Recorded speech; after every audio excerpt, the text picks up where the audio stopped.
আসসালামু আলাইকুম। আশা করি সবাই ভালো আছেন।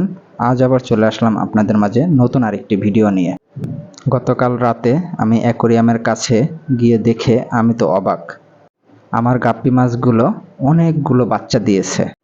আর আজকে আমি আপনাদের দেখাবো আমার অ্যাকোরিয়ামের সেই ছোট্ট সোনামণিদের। দেখতে পাচ্ছ বন্ধুরা, আমার অ্যাকোরিয়ামের ছোট্ট সুন্দর সোনামণিরা। তারা খুব সুন্দর করে ছোটাছুটি করছে।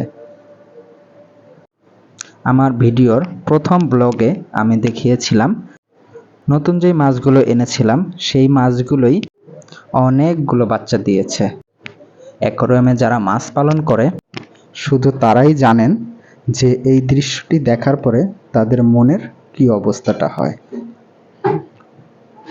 ছোট ছোট বাচ্চাগুলো দেখে আমার তো খুব ভালো লাগছিল। ওদেরকে দেখে আপনাদের কেমন লাগছে তা অবশ্যই কমেন্টের মাধ্যমে জানিয়ে দিবেন।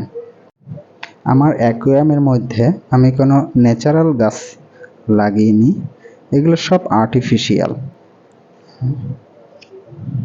আমার গাপ্পি মাছগুলো পাতার ফাঁকে ফাঁকে লুকোচুরি খেলছে, যেটা দেখতে অসম্ভব সুন্দর লাগছিল।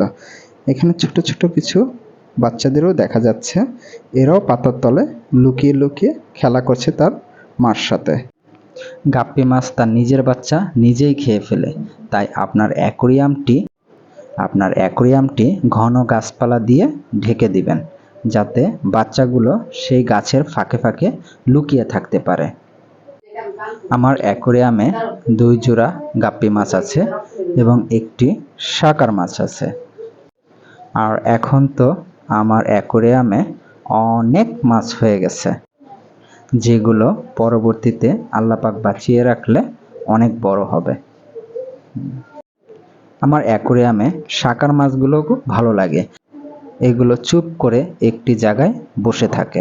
আর একটি শাকার মাছ ছিল, যা আমার অ্যাকোয়ারিয়াম পরিষ্কার করার সময় মাছটি হারিয়ে গিয়েছে। আজ এ পর্যন্ত, দেখা হবে, কথা হবে নতুন কোনো ভিডিওতে। সে পর্যন্ত সবাই ভালো থাকবেন, সুস্থ থাকবেন। আল্লাহ হাফেজ।